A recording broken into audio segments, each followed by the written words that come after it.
एक छोटे से गांव में टोनी नाम की एक चिड़िया रहती थी। वो इतनी गरीब थी कि उसको 2 वक्त का खाना भी सही से नहीं मिल पाता था। वो अकेली ही रहती थी। उसके घर वालों में से उसके साथ कोई भी नहीं रहता था। उसके शौहर की मौत हो चुकी थी और उसके बेटा बेटी शहर में रहते थे।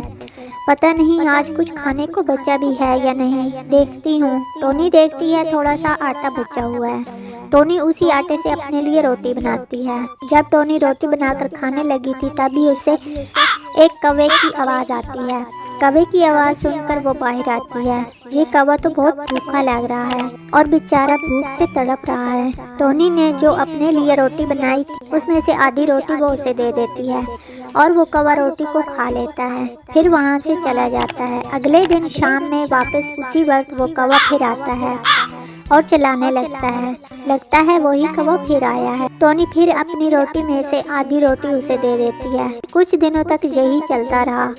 वो शाम को टोनी को आवाज़ लगाता और टोनी अपने खाने में से आधा खाना उसे खिला दिया करती थी। फिर एक दिन वो कौवा टोनी से कहने लगा, तुमने मुझे कई बार खाना खिलाया, बताओ तुम्हें क्या चाहिए? जो तुम मांगोगी मैं तुम्हें दूंगा। मुझे और कुछ नहीं चाहिए, बस इतना चाहिए कि मेरा गुजारा सही से चल पाए और 2 वक्त का खाना मिल पाए। ठीक है, जैसा तुम चाहो। कौवा टोनी को उसकी ज़रूरत की सभी चीज़ें लाकर दिया करता था। एक दिन गांव में बहुत तेज़ बारिश आ जाती है और उस बारिश में टोनी का घर बह जाता है। ऐ अल्लाह, ये क्या हो गया? मैं कहाँ रहूँगी और क्या खाऊंगी? कुछ दिन तक वो कौवा टोनी के पास नहीं आता। लगातार 6 दिनों से टोनी भूखी थी। 6 दिन बाद कौवा टोनी के पास आता है। जब वो आता है तो देखता है टोनी की हालत बहुत ख़राब है। वो उड़ भी नहीं पा रही थी। अब उसका आखिरी वक्त भी आ गया है। टोनी बहन, बताओ तुम्हारी आखिरी ख्वाहिश क्या है? मैं उसे पूरा करूंगा।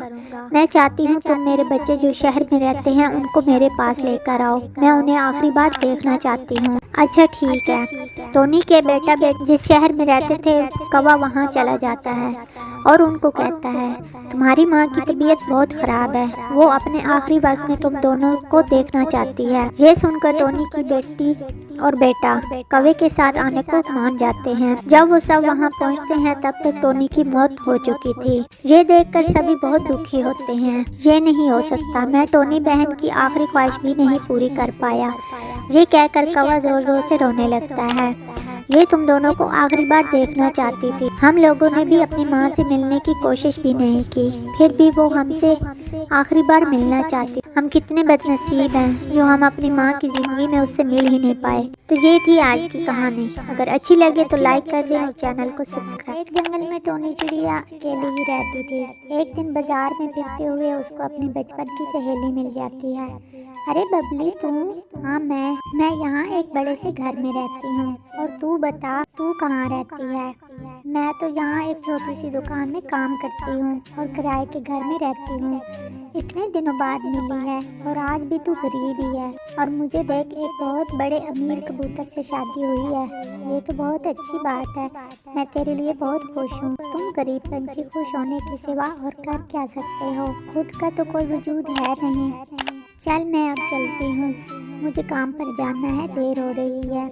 बबली कबूतर मुंह बनाकर वहाँ से चली जाती है। शॉपिंग करके जब घर लौटती, अरे कालू नौकर, मेरे लिए एक गिलास ठंडा पानी लेकर आ। अभी लाया मैम साहब, हमें घर में आए इतनी देर हो गई है। तुम्हें सुनाई नहीं दे रहा था कि पानी ही पिला दूँ?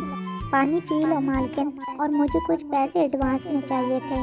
मेरी बेटी की तबीयत बहुत ज़्यादा ख़राब है, मुझे गांव जाना है। क्यों, क्या हुआ तेरी बेटी को? वो बहुत बीमार है, डॉक्टर भी अभी कुछ बता नहीं रहे हैं कि उसे क्या हुआ है।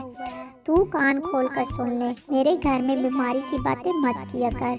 जब तू जाएगा तो पैसे ले लेना। अब जाओ यहाँ से। दूसरे दिन कालू, मेम साहब आज शाम को 6 बजे की मेरी बस है, अगर आप पैसे दे देती तो बहुत अच्छा होता। एक काम करो, अभी बहुत वक्त पड़ा है, जाकर पहले झाड़ू लगा लो। कालू झाड़ू लगा रहा था तभी बबली कबूतरी चलाने लगती है। अरे तू सारा दिन झाड़ू ही लगाता रहेगा क्या? जा और बर्तन भी साफ कर ले। मेम साहब, मुझे गांव जाने में देर हो रही है। अगर तुझे पैसे चाहिए तो मैंने जो कहा है वो तो तुम्हें करना ही पड़ेगा। थोड़ी देर बाद, मेम साहब मैंने सारा काम कर लिया है, अब तो मुझे पैसे दे दो।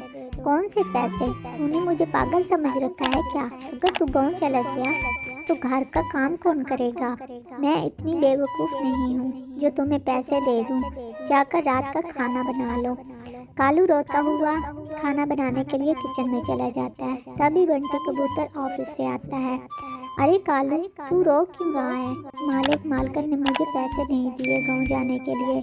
अगर मैं गाँव नहीं गया तो मेरी बेटी की मौत हो जाएगी, तो मैं अपने आप को माफ़ नहीं कर पाऊंगा। साहब, मेरी बेटी की बहुत तबीयत खराब है। ये ले पैसे और तू जल्दी गाँव जा। अब बबली सेठ कबूतर से सारे घर का काम करवाने लगती है और खुद सारा दिन आराम करती है। अरे कहाँ रह गए, इधर आओ। कान में रुई डाल कर रखी है क्या? कब से बुला रही हूँ, जल्दी इधर आओ। क्या बात है बबली, तुम क्यों चिल्ला रही हो? देखो मेरी बात कान खोलकर सुन लो। मुझसे कोई उम्मीद मत रखना, सारा काम आज से तुमको ही करना पड़ेगा। तुमने नौकर को छुट्टी दी है और तुम ही अब ये घर के काम संभालोगे। लेकिन बबली, मुझे तो मॉर्निंग में ऑफिस भी जाना होता है। ठीक है, तो सारा काम रात को आकर कर लेना और सुबह जल्दी उठकर काम करोगे। तुम्हें बड़ा शौक था ना नौकर को छुट्टी देने का। और ऑफिस जाने से पहले अपना क्रेडिट कार्ड मुझे देते जाना, मुझे आज शॉपिंग करनी है। बंटी कबूतर अपनी घमंडी बीवी से बहुत दुखी था। बंटी ऑफिस लेट पहुंचने की वजह से बंटी का बॉस उसे काम से निकाल देता है। कई महीने गुजर जाते हैं पर बंटी कबूतर को कोई ढंग की नौकरी नहीं मिलती। इस तरह उनका बंगला और गाड़ी बिक जाता है। वो सब रोड पर आ जाते हैं। तब बंटी कबूतर बबली से कहता है, ये सब तुम्हारे घमंड की वजह से हुआ है। तुमने एक गरीब की बद्दुआ ली है। ये सब उसी का नतीजा है। आज हम लोग भी गरीब हो गए हैं। तो ये थी आज की कहानी। अगर अच्छी लगी हो तो लाइक कर दें और चैनल को सब्सक्राइब कर